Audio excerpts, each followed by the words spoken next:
మనమందరము తలలో నుంచి కళ్ళు మూసుకున్నట్లయితే చిన్న ప్రార్థన చేసుకుందాం. ప్రతి ఒక్కరు కూడా మనసులో ఇది నా వాక్యం ద్వారా దేవాది దేవుడు ప్రతి ఒక్కరి యొక్క హృదయాంతరంగాలను దర్శించాలని ప్రతి బిడ ప్రార్థన పూర్వకంగా సిద్ధపడవలసిందిగా మనం చేస్తూ ఉన్నాం. పరిశుద్ధులైన తండ్రి, మీ మగారి పాదములు వందనాలు స్తోత్రాలు చెల్లించుకుంటున్నాము. ఘనమైన నామానికి, శ్రేష్టమైన నామానికి వందనాలు ప్రభువా. అయ్యా నా తండ్రి యొక్క సమయంలో ఈ దేనదాసురాలని ప్రభువా నిలబడి ఉండగా నన్ను పూర్తిగా మీ సిలువ చేతను మరుగు చేసుకుని తండ్రి నాకు మాకు కావలసినటువంటి ఆత్మీయమైన వర్తమానాన్ని మాకు అనుగ్రహించండి. ఈ వాక్యం ద్వారా మా యొక్క ఆత్మలను పురుకొల్పించండి, బలపరచండి ప్రభా. ఇంకను ప్రభా వాక్యాన్ని అన్వయించుకుని వాక్యానుసారంగా జీవించే జీవితాలు మాకు అనుగ్రహించమని సమస్తాన్ని మీ చేతులకు అప్పగించుకుంటూ త్వరగా రాబోతున్న యేసు పరిశుద్ధ నామములో అడిగి వేడుకుని ప్రార్థిస్తున్నాను తండ్రి, ఆమేన్. చక్కటి సమయం ఇచ్చినటువంటి దేవాలయ దేవునికి వందనాలు. కూడి వచ్చిన మీ అందరికీ కూడా నా వందనాలు చెల్లిస్తూ ఉన్నాను. ఈ యొక్క సమయంలో మనం వాక్య భాగాన్ని చదువుకుందామండి. తీతుకు రాసినటువంటి పత్రిక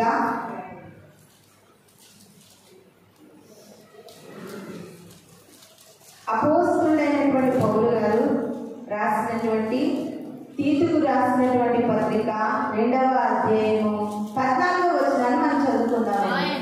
ఆయన సమస్తమైన దుర్నీతి నుండి మనలను విమోచించి సత్క్రియలందు ఆసక్తి గల ప్రజలను తన కోసం పవిత్రపరచుకుని తన సొత్తుగా చేసుకుంటకు తను తానే మన కొరకు అర్పించుకునేను. హల్లెలూయా. ఈ యొక్క సమయంలో అపోస్తలుడైన పౌలు గారు ఈ యొక్క పత్రికలో మాట్లాడుతున్నటువంటి సందర్భం ప్రియమైన దేవుని సంగమా, మనం అందరం కూడా సమస్తమైన దుర్నీతి నుండి మనలను విమోచించి సత్క్రియలతో ఆసక్తి గల ప్రజలను తన కోసం పవిత్రపరచుకుని తన సొత్తుగా చేసుకుంటూ తను తానే మన కొరకు అర్పించుకునేను. ఈ యొక్క యేసుక్రీస్తు వారు ఈ భూమి మీదకి రావడానికి గల కారణము, ఈ భూమి మీద ఆయన తండ్రి పరిమితమై ఈ లోకంలోనికి వచ్చి ఈ లోకంలో అపరాధములతో పాపములతో చచ్చిపోయి బ్రతుకుచున్నటువంటి మన పాపాల నిమిత్తమై పాప ప్రక్షాళన కొరకు ఆయన శిలువ యాగం చేయవలసినటువంటి అవసరం వచ్చింది ప్రియమైన దేవుని సంగమా. ఎందుకంటే ఈ లోకంలో ఆలోచిస్తే ప్రతి మనిషి కూడా దేవుడు అనుగ్రహించే మహిమను పోగొట్టుకున్నారంటే ప్రతి ఒక్కరు, నీతిమంతుడు ఒక్కడు కూడా ఈ లోకంలో లేరంట. అందరూ కూడా అనీతిమంతులమే. అయితే ప్రియమైన దేవుని సంగమా, మన అందరినీ కూడా దుర్నీతి నుండి మనలను దేవుడు విమోచించాలనుకున్నాడంట. దేని నుండి?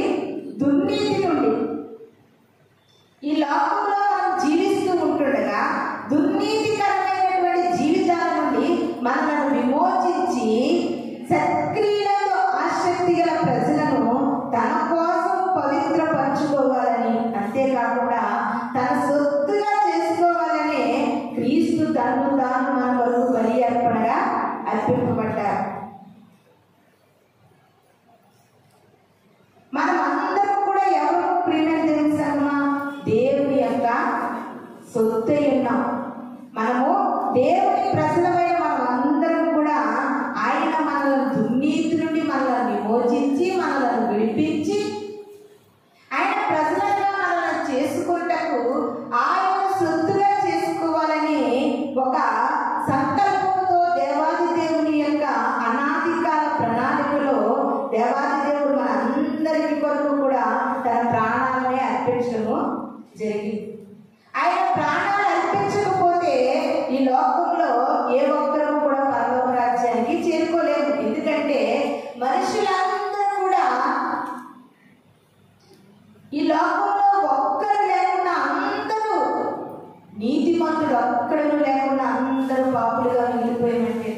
ఆ పాపాలను ప్రక్షాళన చేయడం కొరకే పరిశుద్ధుడైన దేవుడి లోకంలో తన రక్తాన్ని చిందించవలసినటువంటి అవసరత ఎంతైనా వచ్చింది ప్రియమైన దేవుని సంగమా.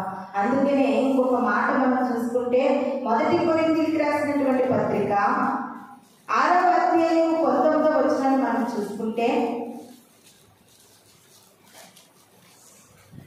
మీ దేహము దేవుని వలన అభిషేకించబడి మీలో ఉన్న పరిశుద్ధాత్మకు ఆలయమై ఉన్నదని మీరు ఎరుగరా? మీరు మీ సొత్తు కాదు, విలువ పెట్టి కొనబడిన వారు కనుక మీ దేహంతో దేవుని మహిమపరచుడి. ఇక్కడ కొరింథీ సంఘానికి పౌలు గారు తెలియజేస్తున్నారండి, బ్రతుకుచున్న మీరు మీ సొత్తు కాదు, మీరు దేవుని సొత్తు. ఎందుకంటే ఆ దేవుడు మనలను తన రక్తం ఇచ్చి కొనుక్కున్నాడంటే, ఏమిచ్చి కొనుక్కున్నాడంట?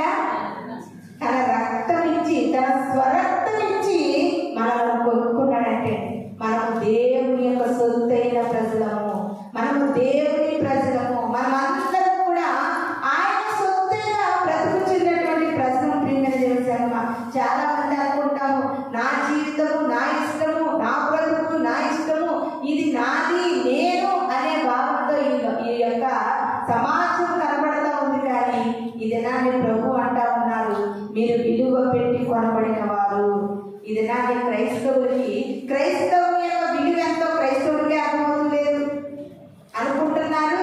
నేను ఒక భర్తకు భార్యగా ఉన్నాను, ఒక బిడ్డలకి తల్లిగా ఉన్నాను, లేకపోతే ఈ సమాజంలో నేను ఒక్కొక్క క్యారెక్టర్ గా నేను జీవిస్తూ ఉన్నాను, అందుకే నేను బ్రతుకుతున్నానని క్రైస్తవుడు అనుకుంటున్నాడు. కానీ దేవుడు అంటున్నారండి, మీరు మీ సొత్తు కాదు, మీరు విలువ పెట్టి కొనబడిన బిడ్డలు. ఇది నాకు చాలా మంది మనము దేవుని సొత్తై ఉన్నామని మర్చిపోతున్నారు. ప్రియమైన దేవుని సంగమా, మీ దేహము దేవుని ఆలయమే ఉన్నదని మీరు ఎరగలేకపోతూ ఉన్నారు. ఆ దేవుడు పరిశుద్ధుడు కనుక మీరు పరిశుద్ధులే ఉండాలని మీరు గ్రహించలేకపోతున్నారు. మీరు మీ సొత్తు కాదు, మీరు విలువ పెట్టి కొనబడిన వారు. మీరు విలువ పెట్టి కొనబడిన వారు. ఏదైనా ఒక వస్తువుని కొనుక్కున్నాను అనుకోండి, అది నేను తీసుకెళ్ళిపోతానంటే నేను ఇస్తానా? ఇవ్వను. ఎందుకంటే నేను ఆ వస్తువుని విలువ పెట్టి కొనుక్కున్నాను. ఇప్పుడు జరుగుతున్నటువంటి ఈ సమాజంలో, క్రైస్తవ సంఘాలలో, క్రైస్తవ సమాజంలో దేవుడు చేస్తున్నటువంటి పని కూడా అంతే. ఆయన రక్తం ఇచ్చి ఆయన విలువ పెట్టి మనం కొనుక్కుంటే, సాధారణంగా తన ఉచ్చులతోని, తన ఆలోచనలతోని, తన ప్రణాళికలోని మనం తీసుకెళ్ళిపోతానంటే దేవుడు ఊరుకుంటాడండి? ఊరుకోవట్లేదు. ప్రియమైన దేవుని సంఘం, ఆయన ఊరుకోవట్లేదండి. ఎందుకంటే విలువ పెట్టి కొనబడిన వారు కనుక. ఈ విలువ పెట్టి కొనబడిన వారు ఎవరు కొనుక్కున్నారో వారికే దక్కాలి, ఎవరు కొనుక్కున్నారో వారికే సొంతం. ప్రియమైన దేవుని సంఘమా, అలాంటి సొంతం అవ్వాల్సినటువంటి మనము అపవాది చేతుల్లో సొంతమైపోతుంటే తండ్రి తట్టుకోగలుగుతున్నారా? తండ్రి చాలా బాధపడుతూ ఉన్నారు. అందుకే పౌలు గారు అంటా ఉన్నారు, మీరు విలువ పెట్టి కొనబడిన వారు. ఒకవేళ తెలుసో తెలియకో, లేకపోతే నీకు తెలుసుండి చేసారో తెలియకుండా చేసారో, దుర్నీతి పనులు చేశారు, పాపం క్రియలు చేశారు, అపవిత్రమైన పనులు చేశారు, దేవునికి నచ్చని క్రియలు చేశారు, అయినప్పటికీ కూడా మిమ్మల్ని ఆ పాపము నుండి, ఆ దుర్నీతి నుండి, ఆ యొక్క అక్రమ కార్యక్రమాల నుండి ఎలాగైనా సరే మిమ్మల్ని విడిపించి తప్పించి మరలా తన సొంతం చేసుకోవడానికి తండ్రి ప్రయత్నిస్తూ ఉన్నారండి. ఆ ప్రయత్నాల్లో జరిగేదే ఈ వాక్యం బోధించుట. ప్రియమైన దేవుని సంగమా, ఆ ప్రయత్నమే ఈ సంఘాలు, ఆ ప్రయత్నమే క్రీస్తు కొరకు ఏర్పాటు చేసిన పరిచర్యలు. ఎందుకు ఈ సంఘాలు, ఎందుకు ఈ బోధలు, ఎందుకు ఈ వాక్యము, ఎందుకు అసలు సంఘముగా సమాజంగా కూడుకుని దేవుని మాటలు ఆలకించాలంటే మనకు దుర్నీతి నుండి తప్పించబడి, విమోచింపబడి, క్రీస్తు సొత్తుగా మనం బ్రతకడానికి దేవాది దేవుడు ఇన్ని ప్రయత్నాలు చేస్తున్నాడండి మన కోసం. ఇంత ప్రయత్నిస్తున్నాడు మన కోసం. ఎలాగైనా సరే ఆఖరి క్షణం వరకైనా సరే నిన్ను అపవిత్రమైన పాపం నుండి, అభయంకరమైనటువంటి జిగటల దొంగ ఊపిలో నుండి నిన్ను లేవనెత్తడానికి దేవుడు ప్రయత్నాలు చేస్తూ ఉన్నాడు. ప్రియమైన దేవుని సంగమా, నువ్వు ఎవరికో తెలుసా? నువ్వు దేవుని యొక్క సొత్తు. ఆయన నిన్ను కొనుక్కున్నాడు. విలువ పెట్టి కొనబడిన వారు మనము. క్రైస్తవులుగా జీవిస్తూ బాప్తిస్మం పొందుకుని ఒక ప్రత్యేకంగా బ్రతుకుతున్న మనం అందరూ కూడా విలువ పెట్టి కొనబడిన వారు. ఏ విలువ అండి అది? రక్తం అనే విలువ. ఎలాంటి రక్తము? పరిశుద్ధ రక్తము, పవిత్రమైన రక్తము. ఎవరి కాలంలో ఆ కన్య రక్తాన్ని, పుణ్య రక్తాన్ని మన కొరకు ఎందుకు దారిపోసారంటే ప్రియమైన దేవుని సంగమా, ఏదో విధంగా నిన్ను దుర్నీతి నుండి విడిపించడానికి, నిన్ను పాపం నుండి తప్పించడానికి, నిన్ను నరకం నుండి తప్పించడానికి ఆయన కొనుక్కున్నాడు. విలువ పెట్టి ఆయన సొంతం చేసుకోవాలని దేవుడు ఎన్నో ప్రయత్నాలు చేస్తూ ఎంతగానో మనల్ని బట్టి ఆయన విలపిస్తూ ఉన్నాడండి. అందుకనే ఈ దినాన్ని ప్రభు మనతో మాట్లాడుతూ ఉన్నారు. మీరు మీ సొత్తు కాదు. నిజంగానండి, మనమే మన సొత్తు అనుకోండి. ఎగ్జాంపుల్, ఒక ఆలోచన చేద్దాం. నేను, నా ఇష్టము, నా శరీరము, నా దేహము, నా ప్రాణము, నా ఇష్టము. అలాంటప్పుడు నాది నా ఇష్టం అన్నప్పుడు నీ ప్రాణాన్ని రక్షించుకో. తప్పే ఉంది? నీదే కదా, నీదే కదా. నీ ప్రాణాన్ని రక్షించేసుకో. నీ ఇష్టం అంటున్నావు కదా. నీ చేయి పాడేమో నీ దాన్ని బాగు చేసేసుకో.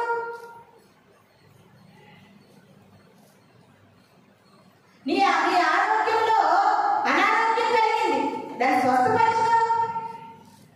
ఎప్పుడైనా ఆలోచించేవా ఇవన్నీ? నువ్వు నేను, నా అనే పదవును ఉపయోగించుకునేటప్పుడు, మరి నేను నా అనేటప్పుడు నీ శరీరం మీద, నీ యొక్క దేహం పైన అన్ని చేయడానికి నీకు అధికారం ఉన్నప్పుడు దాన్ని కాపాడుకునే అధికారం నీకు లేదా? లేదు, లేదు ప్రియమైన దేవుని సంగమా. ఎందుకంటే మనము విలువ పెట్టి కొనబడిన వారు. మనం ఆయన సొత్తు. మనము ఎవరి సొత్తు అయి ఉన్నామో ఆ సొత్తైన దేవుని చేతిలో ఉంది నీ ఆరోగ్యము. నీ అవయవాలు సరిచేసేటటువంటి ఆ యొక్క వైద్యం ఆయన చేతిలో ఉంది. దినాన మనిషి అనుకుంటున్నాడు తెలిసినటువంటి విడిమిడి జ్ఞానంతో నా బ్రతుకు నా ఇష్టం అనుకునే పరిస్థితుల్లోనికి దినాన క్రైస్తవులు వస్తున్నారు. దేవుని సంగమా, ప్రతి ఒక్క క్రైస్తవుడు కూడా ఒకటే అనుకోవాలి, ఇది నా ఇష్టము కాదు, ఇది నాది కాదు, ఈ దేహం నాది కాదు, ఈ ప్రాణం నాది కాదు, ఈ జీవితం నాది కాదు. ఈ జీవితం ఆయన ఇచ్చినటువంటి భిక్ష, ఆయన పెట్టినటువంటి దానం ఈ జీవితం. ఎందుకంటే మంటి బొమ్మలాగా మనం చేసి మనలోకి ఏమి ఊదాడంటే జీవవాయువు ఊదాడు. ఆ ఊదినటువంటి ఆయువు, ఈ ప్రాణము, ఈ జీవము ఆయనది. అది క్రైస్తవులు గ్రహించలేకపోతున్నాం, క్రైస్తవులు గుర్తెరగలేకపోతున్నాం ప్రియమైన దేవుని సంగమా. అందుకనే ఎప్పుడైనా సరే నీ శరీరము, నా శరీరము, నా దేహము, నా ప్రాణము, నా జీవితము, నా ఇష్టము అనుకునే నీవు ఏమీ అవసరం లేదండి. మనకు కొంచెం రక్తం తక్కువగా ఉంది, మిక్సీలో బీట్రూట్ అయ్యి తాగడం వల్ల రక్తం పెరుగుతుంది అనేసి సైన్స్ గా చెప్తామన్నారు అందరం. మరి అవి తాగినంత మాత్రం రక్తం పెరిగిపోతుంది. ఒక డాక్టర్ అంటారు, నీ గ్రూప్ గల రక్తం ప్యాకెట్ తెచ్చుకుంటే నీకు ఎక్కిద్దామంటారు. అంతేగాని ఆ రక్తం డాక్టర్ తయారు చేస్తాడా? అసలు ఈ ప్రపంచంలో ఎవరికైనా రక్తాన్ని తయారు చేసే అధికారం ఉందండి?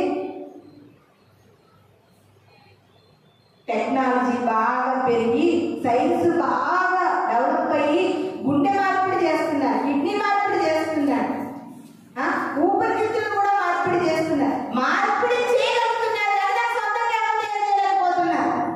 గుండె మార్పిడి అయినా ఇంకో గుండెని తీసుకొచ్చి ఆ గుండెకి అమర్చుతున్నారు, ఇంకొకరు కిడ్నీ తీసుకొచ్చి ఈ కిడ్నీకి అమర్చుతున్నారు. అంతేగాని కిడ్నీ ఎవరు తయారు చేయగలుగుతున్నారు, గుండె ఎవరు తయారు చేయగలుగుతున్నారు, రక్తం ఎవరు తయారు చేయగలుగుతున్నారు, నరాలు ఎవరు తయారు చేయగలుగుతున్నారు, ఎముకలు ఎవరు తయారు చేయగలుగుతున్నారు? ఎప్పుడైనా నీ జీవితం నీ ఇష్టం అనుకునేటప్పుడు ఇవన్నిటి విషయంలో ఏనాడైనా నువ్వు ఆలోచిస్తున్నావా ప్రియమైన దేవుని సంగమా? ఇది నాని ప్రభు అంటున్నారు, మీరు మీ సొత్తు కాదు, మీరు విలువ పెట్టి కొనబడిన వారు. చాలా క్షుణ్ణంగా ప్రభు తెలియజేస్తున్నాడు, మీరు నా సొత్తు, నువ్వు నా సొత్తు, నా సొత్తుగా జీవిస్తున్న నువ్వు దేవుని సొత్తు కనుక నువ్వు దేవునికి ఇష్టంగా బ్రతకాలి, పవిత్రంగా బ్రతకాలి, పరిశుద్ధంగా బ్రతకాలి, అభిషేకంతో బ్రతకాలి, ఆత్మతో బ్రతకాలి. నువ్వు దేవుని సొత్తు కనుక ప్రియమైన దేవుని సంగమా, ఇది నన్ను చాలా దేవుడు మనతో క్షుణ్ణంగా తేటగా మాట్లాడుతూ ఉన్నారండి. నిజంగా ప్రపంచంలో కొన్ని మత గ్రంథాలు అనేవి ఉన్నాయి. ప్రపంచంలో కొన్ని మత గ్రంథాలు ఉన్నాయి. ఏ యొక్క భక్తి పరులుగా గ్రంథం ఉంది. అన్యులకి హిందువులకి భగవద్గీత ఉంది, ముస్లింస్ కి ఖురాన్ ఉంది, క్రైస్తవులకి జీవగ్రంథం ఉంది, పరిశుద్ధ గ్రంథం ఉంది. కానీ ఉన్నటువంటి మత గ్రంథాలన్నీ కూడా అంటుందండి, పాపికి శిక్ష పడవలసిందే, పాపులకు శిక్ష తప్ప జీవితం లేదంటున్నాయి అన్ని మత గ్రంథాలు అలా బోధిస్తూ ఉంటేనండి, బైబిల్ అనే ఈ యొక్క పరిశుద్ధమైన గ్రంథం ఏమంటుందో తెలుసా ప్రియమైన దేవుని సంగమా, నువ్వెంత పాపివైనా సరే నేను క్షమించటకు సిద్ధంగా ఉన్నానంటుందండి బైబిల్. ఎంత గొప్ప మాట ప్రియమైన దేవుని సంగమా. భగవద్గీత చదివే వారికి ఆ భగవద్గీత అనే మత గ్రంథంలో మనకులాగా బైబిల్లో ఎలా 4వ అధ్యాయం అని రెఫరెన్స్ అని ఉన్నాయో వారికి కూడా నెంబర్లు వేసి రెఫరెన్స్ అనేవి ఉంటాయి. అయితే ఆ భగవద్గీత 4వ పుస్తకములో 8వ మాటలో ఏమని రాయబడిందంటే ప్రియమైన దేవుని సంగమా, దుష్టులకు శిక్ష, శిష్టులకు రక్షణ. దుష్ట శిక్షణ, శిష్ట పాలన అంటే ప్రియమైన దేవుని సంగమా, అది ఏమని సూచిస్తూ ఉందంటే ఆ మాటకు అర్థము దుష్టులందరూ శిక్షించబడాలి, శిష్టులంటే మంచివారు అందరూ రక్షింపబడాలంట. అలాగనుకుంటే ఈ లోకంలో క్రైస్తవ సంఘాలంటే అన్ని బాగా ఫుల్ఫిల్ అయిపోయినాయి. క్రైస్తవ సంఘాల్లో ఒక్కొక్కరుగా ప్రజలు ఉన్నారు. అందరిలో కూడా ఒక్కరైనా శిష్టులు కనబడతారా? ఆకాశంలో నుండి దేవుడు అంటే వివేకం కలిగి దేవుని వెతుకువారు కలరేమో అని ఆకాశంలో నుండి దేవుడు తొంగి చూస్తూ ఉన్నాడంట ప్రియమైన దేవుని సంగమా. ఆయన తొంగి చూస్తూ ఉంటుండగా, వెతికి చూస్తూ ఉంటుండగా, కడుగులాడుతూ ఉంటుండగా ఈ లోకంలో ఎవరైనా శిష్టులు అంటే మంచివారు ఎవరైనా ఉన్నారండి? ఎవరు లేరు ప్రియమైన దేవుని సంగమా, ఎవరు లేరు.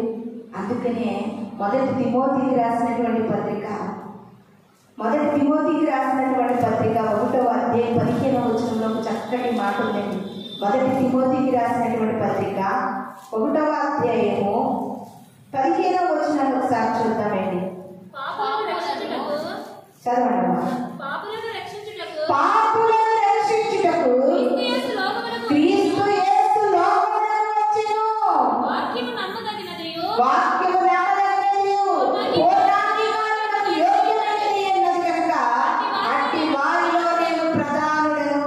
పాపులను రక్షించడానికే క్రీస్తు యేసు ఈ లోకానికి వచ్చాడంటే ఎవరు పాపులు?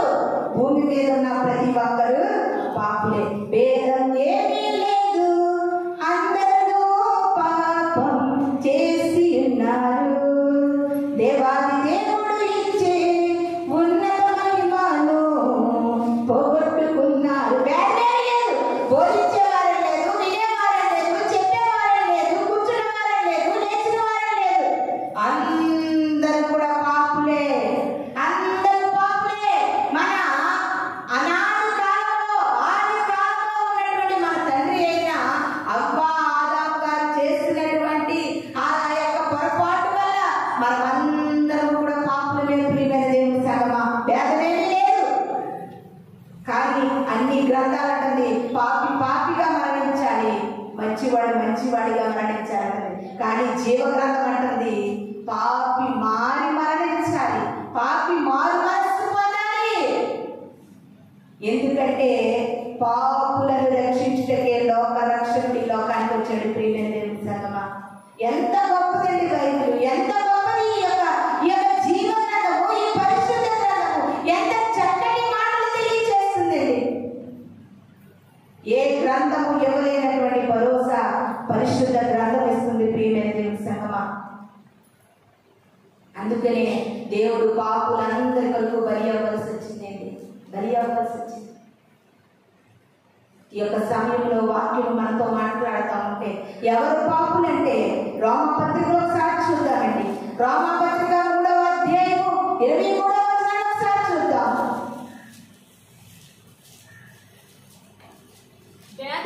ఏ భేదము లేదు, అందరూ పాపము చేసి దేవుని అనుగ్రహించు మహిమను పొందలేకపోతున్నారు. హల్లెలూయా, హల్లెలూయా. ఎవరైనా పాపి అంటే దావీదు గారు అంటున్నారండి, నేను తల్లి గర్భంలో ఉండే పాపంతో పుట్టేశానంటే. మరి ఎలా పుట్టారండి? తల్లి గర్భంలో ఉండే మనం పాపం అంటుకుంది. తల్లి గర్భంలో ఉండే మనం పాపంగా పుట్టాం. ఇంకా తల్లి గర్భంలో ఉండే పాపం అంటుకుంటే ఈ లోకంలో తల్లి గర్భంలో ఉండి పుట్టలే నరుడెవరైనా ఉన్నారా? దేవుడెవరైనా ఉన్నారా? ఎవరు లేరండి. తల్లి గర్భంలో నుండి తండ్రి యొక్క ప్రమేయము లేకుండా పుట్టినటువంటి వారే పరిశుద్ధుడైనటువంటి యేసుక్రీస్తు వారే. అందుకే పరిశుద్ధిని యొక్క రక్తము చిందిస్తేనే కానీ ఈ లోకానికి పాప క్షమాపణ లేదు. ప్రియమైన దేవుని సంగమా, అటువంటి గొప్ప దేవుడు ఈ దినాన్ని అంటున్నాడండి, నీవు నా సొత్తు, నీవు నా సొత్తు. ఒకవేళ నువ్వు అనుకుంటున్నావేమో ఈ లోకంలో నాకంటూ ఎవరు లేరు, నేను ఏకాకిని అనుకుంటున్నావేమో. నాకంటూ ఎవరు లేరు, నేను దిక్కుమాలిన వారిని అనుకుంటున్నావేమో. దేవుడు అంటున్నారు, ఈ లోకంలో భక్తి మనుషులైతే నీకు లేరనుకుంటున్నావు, కానీ సర్వ సృష్టిని శాసించగలిగినటువంటి నేను చెబుతా ఉన్నాను, నువ్వెవరో కాదు, నీవు నా సొత్తు, నీవు నా సొత్తు, నువ్వు నా సొత్తు అయిన బ్రతుకు, నువ్వు నా సొత్తు అయిన బిడ్డవు. మనం ఎవరు సొత్తు, మన మీద పూర్తి అధికారం ఎవరు ఉంటుందండి? ఆయనకే ఉంటుంది. ప్రియమైన దేవుని సంగమా, ఆ సొత్తు అయినటువంటి దేవుడు ఈ దినాన్ని అంటూ ఉన్నారండి, ఈ దినాన్ని మనతో మాట్లాడుతూ ఉన్నారు. ఒకవేళ ఏమన్నా ఇబ్బందులతో, ఇరుకులతో, కష్టములతో, నష్టములతో నేను ఏకాంతంగా మిగిలిపోయానని, లేకపోతే నేను ఒక్కడిగా మిగిలిపోయానని, లేకపోతే నాకు సహాయకుడు లేడని, నా పరిస్థితులు మారవని, నా స్థితిగతులు మారవని ఒకవేళ నువ్వు వాపోతూ ఉన్నావేమో, దేవుడు అంటా ఉన్నాడు, నువ్వు భయపడకు, నువ్వు నా సొత్తుగా ఉన్నావు, నువ్వు నా సొత్తుగా ఉన్నావు. దేవుని సొత్తైన ప్రజలుగా మనం జీవిస్తుంటే ప్రియమైన దేవుని సంగమా, మనకి ఎంత ధైర్యం చూడండి. ఆయన ఏదైనా చేయగలిగిన దేవుడు, ఆయన ఏదైనా సాధించగలిగిన దేవుడు, ప్రకృతినే సాధించగలిగిన దేవుడు. ఈ దినాన్ని ఆయన సొత్తుగా నిన్ను నన్ను చేసుకున్నాడంటే మనకి ఎంత విలువ ఉందండి, ఎంత విలువ పెట్టి కొనబడిన వారు. పరిశుద్ధుడు రక్తము నీ కొరకు వెలిగించి కొనుక్కున్నాడంటే ఈ లోకంలో నీ జీవితం ఎంత విలువైందో నీకు అర్థం అవ్వాలండి. ఈ దినాన్ని ప్రజలను చూస్తే, మనుషులను చూస్తే వారు త్రాగడానికే జీవితం అనుకుంటున్నారు, తిరగడానికే జీవితం అనుకుంటున్నారు, లోకానుసారమైన పాపములు చేయడానికే వారు బ్రతికేలా అనుకుంటూ కూడా దేవుని సొత్తైన ప్రజలను మర్చిపోతూ ఉన్నారండి. ఈ దినాన్ని దేవుడు నీకు నాకు జ్ఞాపకం చేస్తూ ఉన్నాడు, నువ్వెవరో కాదు, నువ్వు నా సొత్తు, నేను విలువ పెట్టి నిన్ను కొనుక్కున్నాను. అదే మాట దేవుడు యాకోబు గారితో కూడా తెలియజేస్తూ ఉన్నాడు. చూడండి ఆ మాటలు ఎంత ధైర్యాన్ని కలిగిస్తూ ఉన్నాయో. 43వ అధ్యాయము యెషయా గ్రంథము 1వ వచనంలో ఎంత చక్కటి మాట తెలియజేస్తూ ఉన్నాడు.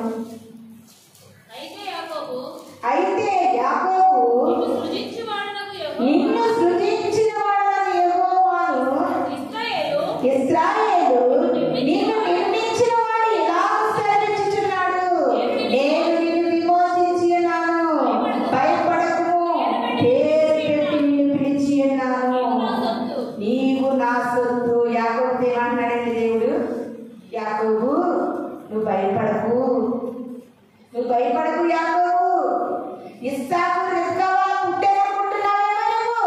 కాదు, కాదయ్యా, నేను నిన్ను నిర్మించుకున్నాను, నిన్ను ఏర్పాటు చేసుకున్నాను, నువ్వు భయపడకు, పేరు పెట్టి నిన్ను పిలిచి ఉన్నాను, నీవెవరో తెలుసా, నా సొత్తు.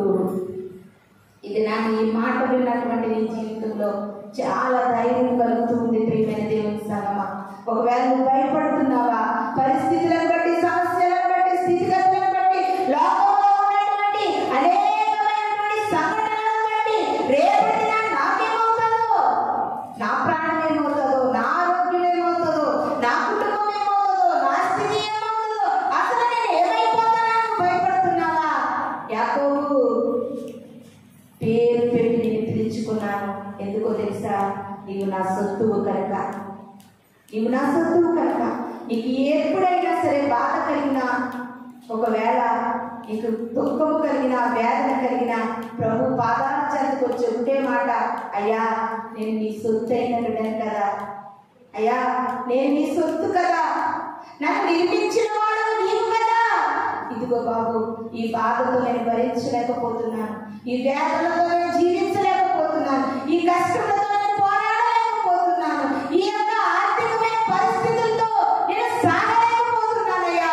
నేను నీ సొత్తైన బిడ్డను కనుక నా పట్ల నీ కార్యములు జరిగించని ధైర్యం కలిగి ప్రార్థన చేసుకోవచ్చు. ప్రియమైన దేవుని సంగమా, చాలా మంది మా చిన్నప్పటి నుండి ఉన్నటువంటి సామెదే, సముద్రమైన ఈదగలగచ్చట కానీ సంసారాన్ని ఈదలేమంటే, సముద్రమైన ఈదుకుని వచ్చేయచ్చట కానీ సంసార జీవితాన్ని అంట ఈదలేమంట. ప్రియమైన దేవుని సంగమా, ఇది నాని ప్రభు అంటున్నాడు, సముద్రమే కాదు, సంసారమే కాదు, పరిస్థితులే కాదు, స్థితిగతులే కాదు, వ్యాధి, బాధ, కష్ట, నష్టం, ఇరుకులు, ఇబ్బందులు ఏమి ఎదురొచ్చినప్పటికీ కూడా నువ్వు భయపడకు యాకోబు, నీవు నా సొత్తు. ఈ మాట ఎవరు చెప్పగలరండి? నీవు నా సొత్తు అనే మాట నీకు ఎంతవరకు అర్థమైందో నాకు తెలియదు కానీ ప్రియమైన దేవుని సంగమా, ఈ మాటే గొప్ప ధైర్యంతో మనం నిలబెట్టేస్తుందండి, గొప్ప భరోసా ఇస్తుంది, గొప్ప అభయాన్ని ఇస్తుందండి. ఎంత మనం నిజంగా ఎంత ధన్యులము. ఒక్క మాటతో చెప్పాలంటే మనంత అదృష్టవంతులు లేదేమో అనిపిస్తుందండి. ఎందుకంటే సర్వ సృష్టిని కలుగు చేసిన వాడు మాట్లాడుతూ ఉన్నారండి, నీవు నా సొత్తు, నీవు నా సొత్తు. ఎప్పుడైనా ఏదైనా బలహీనత కలిగినప్పుడు నేను అదే ప్రార్థన చేసుకుంటాను. ఏమనంటే, అయ్యా నన్ను నిర్మించిన వాడు నీవు కనుక ఈ నిర్మాణంలో ఉన్నటువంటి బలహీనతలో ఏ ప్రాబ్లం ఉంది, ఏ లోపం ఉంది, కడుపులో ఏ ప్రాబ్లం ఉంది, హార్ట్లో ఏ ప్రాబ్లం ఉంది, ఏ అవయవంలో ఏ ప్రాబ్లం ఉందో అది నిర్మించిన నీకు తెలుసు. ఆ నిర్మించిన నీకే అధికారం ఉంది కనుక అది తీసివేయగలిగే శక్తిమంతులు నీవే కనుక నీ పాదం ఎదురు వచ్చి ప్రార్థిస్తూ ఉన్నానని ప్రార్థన చేసుకుంటాను. ప్రియమైన దేవుని సంగమా, ఎందుకంటే యాకోబు అంటున్నాడు, నువ్వు తల్లిదండ్రుల కలయిక వల్ల పుట్టిన వాడవు కాదు. అలాగంటే ప్రియమైన దేవుని సంగమా, ఎంతమంది పిండంలో రాలిపోయిన వారు ఉన్నారండి, ఎంతమంది పుట్టిన వారం రోజులు చనిపోయిన వారు ఉన్నారు, ఎంతమంది నెలలో చనిపోయిన వారు ఉన్నారు, చెట్టులో చనిపోయిన వారు ఉన్నారు. ఇన్ని పరిస్థితుల మధ్యలో ఇంకా పిండానివై కండవై ఇప్పుడు చక్కగా ఇంత వయసు వరకు కూడా నువ్వు క్షేమంగా ఉన్నావంటే ఏంటో తెలుసా? ఆయన నిన్ను నిర్మించుకుని నిన్ను విలువ పెట్టి కొనుక్కున్నారు కనుక. ప్రియమైన దేవుని సంగమా,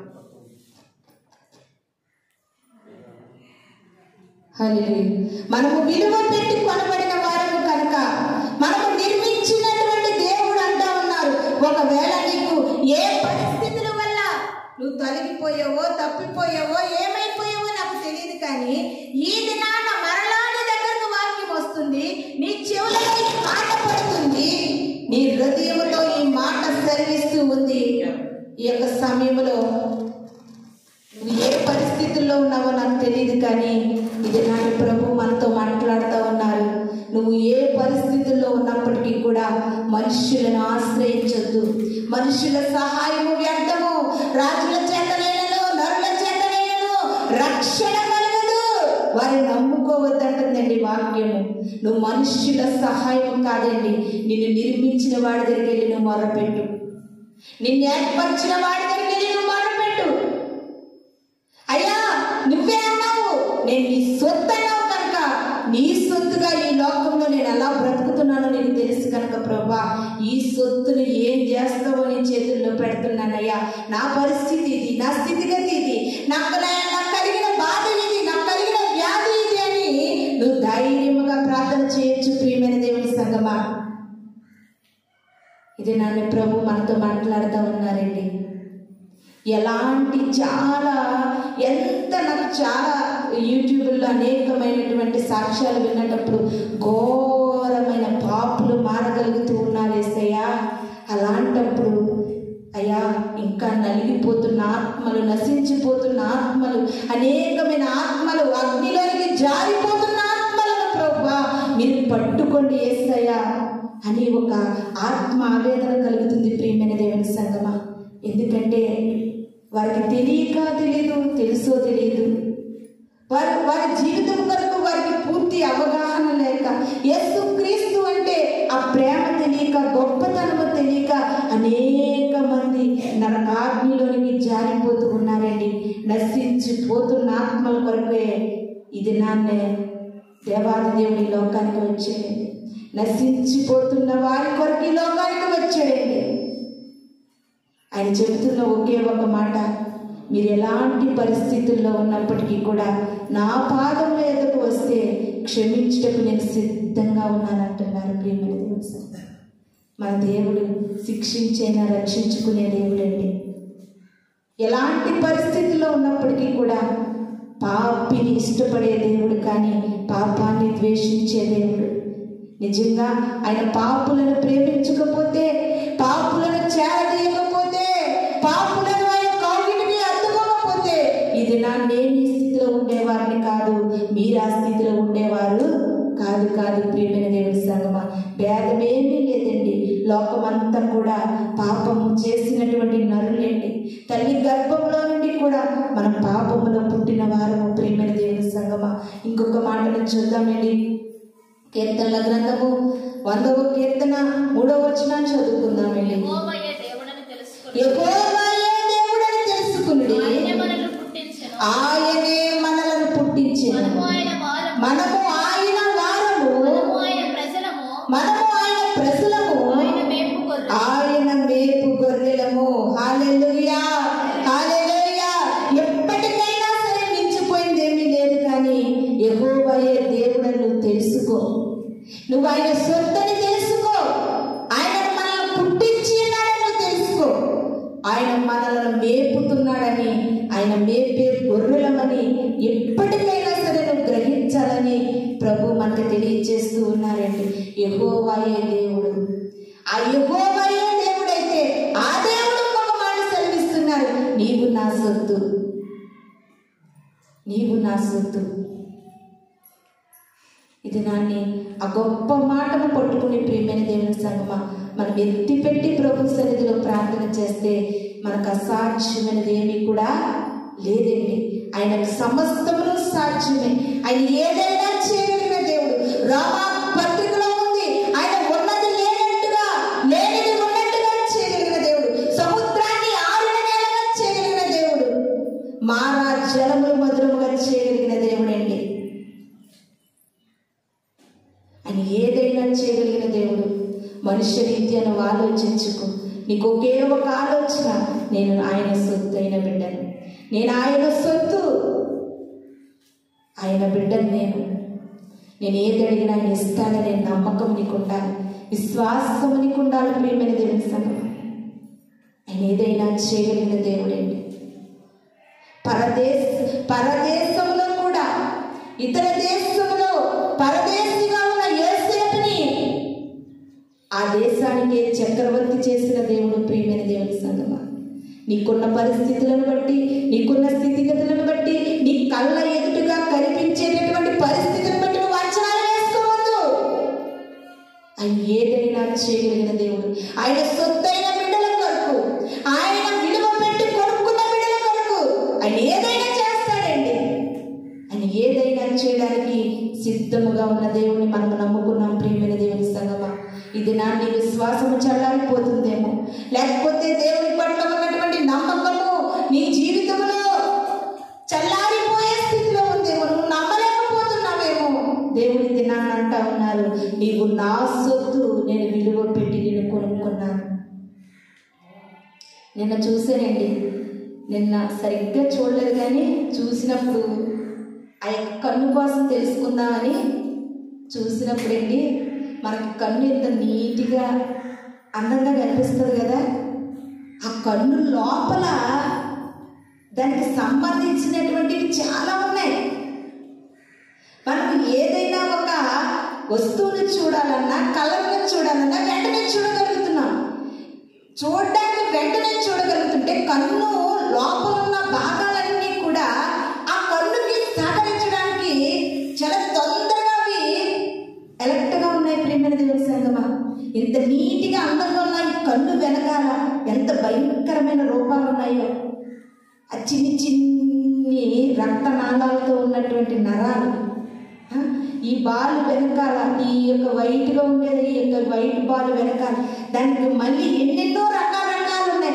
అప్పుడు అనిపించింది ఒక్క కన్ను వెనకాల ఇంత ప్రాసెస్ ఉంటే నిజంగా నిన్ను నిర్మించిన దేవుడు ఎంత గొప్ప దేవుడో మనకు అర్థమవుతుంది అండి. అందుకే దావీదు గారు అంటున్నారు, అయ్యా నువ్వు నాకు కలుగు చేసిన విధము చూడగా నాకు భయము ఆశ్చర్యము కలుగుతున్నాయి. ఏంటయ్యా నీకు ఎందుకు భయం కలుగుతుంది, ఎందుకు ఆశ్చర్యము కలుగుతుంది? నిజంగా ఆయన శరీరముతో మాంసముతో ఈ దేహాన్ని కప్పి పెట్టాడు. కానివ్వండి, ఈ శరీరము మాంసము లేకపోతే మన దేహాన్ని మనం చూసుకోలేము. ప్రియమైన దేవుని సంగమా, అంత భయంకరమైన పొజిషన్ అండి మనది. కన్నుకు పనిచేసే నరము కన్నుకే పనిచేయాలి, చెవికి పనిచేసే నరము చెవికే పనిచేయాలి.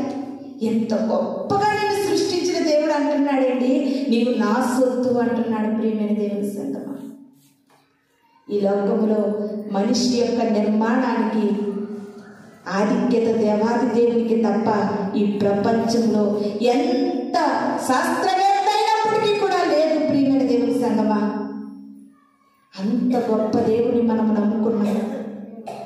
మన ప్రాణాత్మ దేహాలు ఆయన చేతుల్లో ఉన్నవి. మన బాడీ ఎలాగా మనము జీవించేటప్పుడు, మనం బ్రతుకునేటప్పుడు, మాట్లాడేటప్పుడు, చూసేటప్పుడు, వినేటప్పుడు ఇవన్నీ ప్రాసెస్ జరగాలంటే దానికి తగిన రిమోట్ కంట్రోల్ ఆయన చేతిలో ఉందండి. ఎంతగా మనల్ని నడిపిస్తుంటే కళ్ళే కదా చూస్తున్నాంలే, చెవులే కదా వినబడుతుండే, పని చేసేసుకుంటున్నాంలే, పడుకుంటున్నాంలే, తినేస్తున్నాంలే, అయిపోతుందిలే అనుకుంటున్నాం. కానీ ఈ నిర్మాణము వెనకాల ఎంత అద్భుతం ఉంది. ప్రియమైన దేవుని సంగమా, ఎంత అద్భుతం ఉందండి. ఇది నాన్న ప్రభు మనతో మాట్లాడుతూ ఉన్నారు. ఆయన గొప్పతనం ఏంటో నీకు అర్థం అవ్వాలి. ఆయన ఎంత ఉన్నతమైన దేవుడో నీకు అర్థం అవ్వాలి. ఆయన ఎంత వారిని ప్రేమిస్తున్నాడో నీకు అర్థం అవ్వాలండి. అర్థమైన నాడే నువ్వు నిజమైన దేవుని సొత్తైన బిడ్డగా బ్రతుకుతావండి. నీ దేహము దేవుని ఆలయమని నువ్వు ఎరగట్లేకపోతున్నావంటే ఇంకా ఆయన ఏంటో నీకు అర్థమవుతులేదండి. ఇంకా ఆయన ఏంటో నీకు అర్థమవుతులేదు. ప్రియమైన దేవుని సంగమా, చాలాసార్లు చెప్పుకుంటాను. ఒకసారి ఒక యవన కుమార్తె రోజు మాదిరిగానే కాలేజీకి వెళ్ళిందంటే, వెళితే ఆ రోజు క్లాసులు జరగట్లేదంట. క్లాసులు జరగకపోతే మిగతా ఫ్రెండ్స్ అందరూ అన్నారంట, క్లాసులు జరగట్లేదు, ఎలాగో వచ్చేసాం కదా, ఎందుకు ఈ టైం అంతా వేస్ట్ చేయడం ఎందుకు, అందాక మన అందరం కలిసి ఒక మంచి మూవీకి వెళ్ళొచ్చు అన్నారంటే. అంటే యవనస్తురాలు దైవికమైనటువంటి బిడ్డ, దైవభక్తితో పెరిగిన బిడ్డ, శ్రద్ధాభక్తులతో పెరిగిన బిడ్డ అంటుందంటండి, సినిమాకు రావాలని నాకు ఉంది కానీ చూడడానికి నాకు కళ్ళు లేవు కదా అందంటే. ఇదేంటి అచ్చక్క కళ్ళు ఉన్నాయి, చదువుకుంటున్నాను, కళ్ళు మంచిగా పనిచేస్తున్నాయి, అందరికీ సైట్ వచ్చి కళాజోడు పెట్టుకున్నాను, నీకు సైట్ కూడా రాలేదు, నీకు కళాజోడు కూడా లేదు, నాకు కళ్ళు లేవు అంటున్నావేంటి అంటుందంటండి, నేను నా సొత్తు కాదు, నేను ఆయన సొత్తు, నా కళ్ళు ఆయన సొత్తు, నా చేతులు ఆయన సొత్తు, నా కాళ్ళు ఆయన సొత్తు, నా హృదయం ఆయన సొత్తు, నా తలంపులు ఆయన సొత్తు, నా ఊహలు ఆయన సొత్తు. ఆయన ఎలా నడిపిస్తే నేను అలా నడవాలి. కానీ నాకు ఇష్టం వచ్చిన చూపులు చూడటానికి, నాకు ఇష్టం వచ్చిన నడకలు నడవడానికి, నాకు ఇష్టం వచ్చిన ఆలోచన నాకు ఇష్టం వచ్చిన చోటకు పరుగులెట్టడానికి నాకు అధికారం లేదు. నేను ఆయన సొత్తు.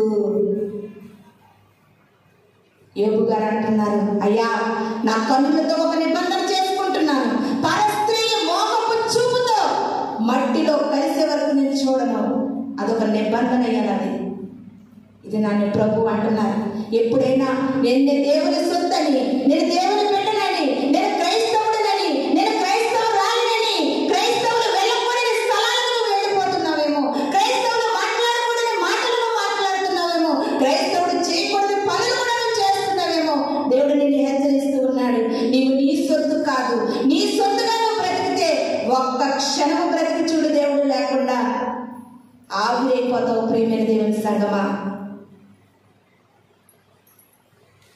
యేస్కేలు గ్రంథంలో దేవుడు అంటున్నాడు, యేస్కేలు తల్లి గర్భములో బిడ్డ బయటకు రాగానే కావాలంటే అధ్యయము వచ్చిన కూడా చెప్తాను ప్రియమైన దేవుని సంగమా. చదువుకోండి, ప్రార్థన అయిపోయిన తర్వాత అడగండి, అధ్యయము వచ్చిన కూడా చెప్తాను. యేస్కేలుతో దేవుడు సరాసరి మాట్లాడుతున్నాడు. తల్లి గర్భంలో బయటకు వచ్చినటువంటి ఆ బిడ్డ రక్తపు మడుగులతో పేగు కూడా నచ్చలేని పరిస్థితుల్లో బ్రతుకు అని వెంటనే కిళ్ళలు మనకి ఏర్పడుతుంది. ఏ నరుడైనా సరే, ఉన్నతమైన స్థానంలో ఉన్న నరుడైనా, సామాన్యుడైనా, శ్రీమంతుడైనా సరే, ఎవరినైనా నేను బ్రతుకు అంటేనే ఆ గుండు కొట్టుకుంటుంది. ఇంక నువ్వు బ్రతకొద్దు అంటే చాలు, అక్కడికక్కడ గుండె ఆగిపోతుంది, అక్కడికక్కడ ఆగిపోతుంది ప్రియమైన దేవుని సార్. అంత మన ప్రాణము, మన దేహము, మన అవయవాలు, మన సమస్తము కూడా ఆయన చేతిలో ఉంటుంది. కానీ ఎంత నిర్లక్ష్యము, దేవుడు కాదనుకుని బ్రతికేస్తున్నావేమో. ఇది నాన్న దేవుడు అంటా ఉన్నాడు, ఇప్పటి వరకు ఎలా బ్రతికవో, ఏది చేసేవో, కానీ ఇప్పుడు దేవుడు మాట్లాడుతూ ఉన్నాడు, నీవు నా సొత్తు కనుక నేను క్షమించడానికి సిద్ధంగా ఉన్నాను కనుక ఎప్పటికైనా నా పాదం లేదు నువ్వు పడితే ప్రియమైన దేవుని సంగమా, నిన్ను ఉన్నతంగా నేను లేవనెత్తే దేవుడిని, నీ పాపములు క్షమించే దేవుడిని, నీ అపరాధములు క్షమించే దేవుడిని. ఎందుకో తెలుసా, నీలో ప్రవహిస్తుంది నా ఊపిరి కనుక నిమిషం నిమిషము నాకు తెలియచేస్తుంది. నా ఊపిరితో నువ్వు బ్రతుకుతున్నావు. ఈ ఊపిరి నీదేనయ్యా, నీవిచ్చిన దానము నాకు. ఆయన దానం వేసాడండి, ఆయన భిక్ష పెట్టాడు. ఆ ఊపిరి ఆయనది, అవయవాలు ఆయనది, దేహం ఆయనది, సమస్తము ఆయనది. ఆయనది కాదని నీ దేహాన్ని దేవుని ఆలయంగా మార్చుకోవలసిన నీవు అపవిత్రమైన పరిస్థితుల్లో నీ దేహాన్ని అప్పగిస్తున్నావు. దేవుడి దినాన్ని ఊరుకోడు ప్రియమైన దేవుని సంగమా. సంసోను అంత నాజీలు చేయబడిన సంసోనే ఊరుకోలేదండి దేవుడు. సంసోను వాగ్దానపూర్వకంగా పుట్టాడు. సంసోను తల్లి ఎన్నాళ్ళు గొడ్రాలుగా పెరిగితే దేవుడు తల్లిదండ్రులకు వాగ్దానం చేసి గొడ్రాలు గర్భాన్ని తెరచి చక్కటి బలవంతుడైన సంసోను ఇస్తే సంసోను అనుకున్నాడండి, నా యవనము, నా ఇష్టము, నా దేహము, నా శరీరం, నా బలం అనుకున్నాడు ప్రియమైన దేవుని సంగమా. ఏనాడైతే సంసోను ఆ రీతిగా పాపం చేశాడో బలమంతా కూడా ఉడిగిపోయిందండి, దేహమంతా పాడైపోయింది, యవనమంతా ఆవిరైపోయింది ప్రియమైన దేవుని సంగమా. ఇంత చెప్తున్న వాక్యం ఒకటే ప్రియమైన దేవుని సంగమా. దయచేసి చెప్తున్నటువంటి మాట ఒకటే ఒక అర్థము, నీవు నీ సొత్తు కాదని మాత్రం నువ్వు బ్రతకంతే నువ్వు నిండు నూరేళ్ళు దేవుని కొరకు బ్రతకగలుగుతావు. నీ సొత్తు కాదనుకు నువ్వు బ్రతకగలిగితే నువ్వు ఎలాంటి పొజిషన్లో ఉన్నా దేవుడు నీకు నిండు ఆయుష్ ఆరోగ్యాలు ఇస్తాడండి. ఆయుష్ ఉంది, ఆరోగ్యం ఉంది, స్వస్థత ఉంది, మేలు ఉంది, ఉపకారం ఉంది ప్రియమైన దేవుని సంగమా.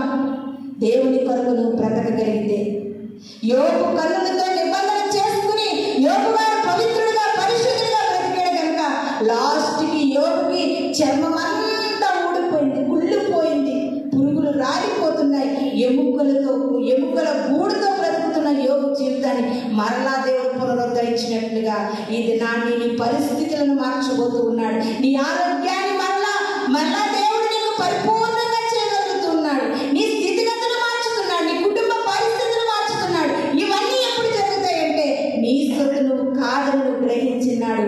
అద్భుతములు, ఆశ్చర్యములు చూస్తావండి. ఇది నాని యవన బిడ్డలు కూడా ప్రియమైన దేవుని సంగమా, నేను నా అనే పదము చాలా చాలా దూరానికి తీసుకెళ్ళిపోతుంది బిడ్డలు. ఎప్పుడు కూడా నేను నా అనే మాట తీసే, నేను దేవుని సొత్తు అనే మాటతో నువ్వు బ్రతకగలిగినాడు. తప్పకుండా నీ జీవితంలో అద్భుతము చూస్తావు, ఆశ్చర్యములు చూస్తావు. దావీదు అంటున్నారండి, అయ్యా నేను ఏ పాటి వాడను, నీటి మీద బుడగ వంటి వాడను.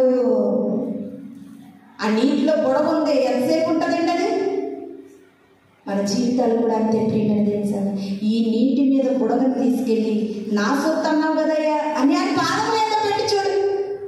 నీ జీవితంలో గొప్ప స్వస్థత పొందుకుంటావు, గొప్ప మేలు పొందుకుంటావు, గొప్ప కార్యాలు చూస్తావు. ప్రియమైన దేవుని సంగమా, మన దేవుడు గొప్పవాడు, గొప్ప కార్యములు చేసే దేవుడండి, అద్భుతములు చేసే దేవుడు, ఆశ్చర్య కార్యములు చేసే దేవుడు. ప్రియమైన దేవుని సంగమా, అవన్నీ కూడా నీ జీవితంలో నువ్వు చూడాలంటే, నువ్వు అనుభవించాలంటే, నువ్వు పొందుకోవాలంటే నువ్వు ఒకటే గురి, నేను కాదు బ్రతుకుతుంది, జీవించుచున్నది నేను కాదు, క్రీస్తేసే నాలో జీవిస్తున్నాడు. పాటలు పాడడానికి ఎంత బాగుంటాయో, కానీ నీ బ్రతుకులో క్రీస్తేసు నిజంగా జీవించగలుగుతున్నాడా? నీకు అసలు అర్థమవుతుందా? నేను నా సొత్తు కాదయ్యా, నేను నీ సొత్తు. ఎందుకంటే ఒకానొక దినాల్లో పాపముతో పొర్లాడిపోతున్నానయ్యా, పాపముతో మునిగిపోయానయ్యా, పాపములో కొట్టిమెట్టులాడిపోతున్నాను ప్రభువా. నీ రక్తం ఇచ్చి కొనుక్కుని నన్ను విడిపించావు, వెలించావు. అపవాది కమల హస్తాల్లో ఆ బండకాల్లో ఉన్న నా కొరకు ప్రభువా, నీ రక్తమనే వెలించి నన్ను కొనుక్కున్నావు తండ్రి. నీ రక్తమనే వెలతో నన్ను కొనుక్కున్నావయ్యా. కొనుక్కున్నావు కనుక నేను నా సొత్తు కాదు, లేకపోతే నేను ఒక భర్త సొత్తు కాదు, నేను ఒక భార్యకు సొత్తు కాదు, ఒక బిడ్డలకి సొత్తు కాదు, ఈ లోకానికి సొత్తు కాదయ్యా, నేను నీ సొత్తు ప్రభువా అని మనం ప్రార్థన చేయాలి. ప్రియమైన దేవుని సంగమా, బల్లారాధన తీసుకునేటప్పుడు ఒక పాట ఉంటుందండి. కుక్కవలే తిరిగిన నన్ను పందివలే పొర్లిన నన్ను ప్రేమతో చేర్చుకుంటివి, ప్రేమ సనీకే స్తోత్రము. చెప్తున్నాను కదా, ఒకప్పుడు అందరం కుక్కల వలె తిరిగిన వాళ్ళం, పందిన వలె పొర్లిన వాళ్ళం, భేదమేమీ లేదు, అందరూ పాపము చేసిన వారే. ప్రేమైన దేవుని సంగమా, అయినప్పటికీ కూడా ప్రేమతో చేర్చుకోవడానికి ప్రభు సిద్ధముగా ఉన్నాడు. నీవు రాగలిగితే, ఆయన కౌగిలి చెంతకు నువ్వు రాగలిగితే, ఆయన పాదాల చెంతకు నువ్వు రాగలిగితే, పాపిని పరిశుద్ధుడిగా మార్చడానికి దేవుడు సిద్ధముగా ఉన్నాడండి. పాపం అనే నిందలతో అవమానాలతో నువ్వు బ్రతుకుతున్న నిన్ను పవిత్రురాలుగా నిలబెట్టడానికి దేవుడు సిద్ధముగా ఉన్నాడండి. అందుకనే ఆయన చేసినటువంటి సువార్తలలో పాపాత్మురాలైన స్త్రీ అని ముద్రేసేసినటువంటి లోకములో పాపాత్మురాలైన స్త్రీని పరిశుద్ధునిగా నిలబెట్టిన దేవుడు ఇది నిన్ను నిలబెట్టడానికి, నన్ను నిలబెట్టడానికి ఆయన సిద్ధముగా ఉన్నాడు. ప్రియమైన దేవుడి సంగమా, ఇది ప్రతి ఒక్కరూ కూడా మన కోసం మనం బ్రతకడం కాదండి, మన ఇష్టాల కోసము, మన ఎంజాయ్ కోసము, మన సంతోషాల కోసము మనం బ్రతకడం కాదు. ప్రియమైన దేవుడి సంగమా, మనము దేవుని సొత్తైన ప్రజలము కనుక ఎక్కడున్నప్పటికీ కూడా నువ్వు ఒక ప్రత్యేకంగా ఉండాలి. ఎక్కడున్నప్పటికీ నలుగురిలో కూర్చున్నా సరే నీలో ఒక ప్రత్యేకత కనబడాలి.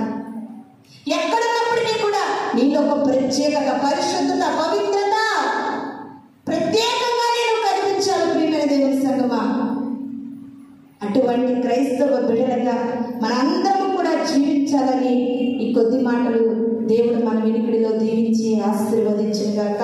ప్రార్థన చేసుకుందాం. స్తోత్రములు, స్తోత్రము, స్తోత్రము, స్తోత్రము, స్తోత్రము. పరిశుద్ధుడైన తండ్రి, నీ ఘనమైన శ్రేష్టమైన నామానికి వందనాలు. ఇది నాన్ని ప్రభా అమూల్యమైనటువంటి వర్తమానం ద్వారా మాతో మాట్లాడిన దేవుడు ప్రభా. అయా, నీ రక్తము ఇచ్చి మమ్మల్ని కొనుక్కున్న దేవుడు అయ్యా, వెలపెట్టి మమ్మల్ని కొనుక్కున్న దేవుడు ప్రభా.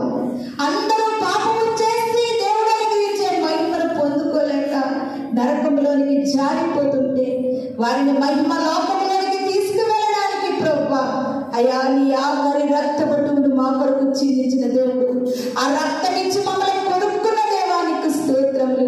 వాక్యం ఉన్న ప్రతి బిడ్డలేని ప్రభా నీ వాక్యాన్ని నీరు కట్టి ఫలింప చేయండి అయా. ఇప్పటి వరకు అయా ఎవరి కొరకు వారు నేను నా ఇష్టము నా సొంతమని బ్రతికారు ప్రభా. ఈ వాక్యము ద్వారా తండ్రి, అవును నేను దేవుని సొత్తు కనుక ఆయనకి ఇష్టముగా బ్రతకాలని అనేక మందిని వాక్యము ద్వారా ఒక నిబంధన తీసుకుని వాక్యానికి కట్టుబడి ప్రభా నీకు మహిమకరంగా బ్రతికే జీవితాలు మాకందరికీ దయచేయమని త్వరలో రాబోతున్న యేసు పరిశుద్ధ నామములో అడిగి వేడుకుని ప్రార్థిస్తున్నాను తండ్రి. ఆమేన్. మీ అందరికీ వందనాలు.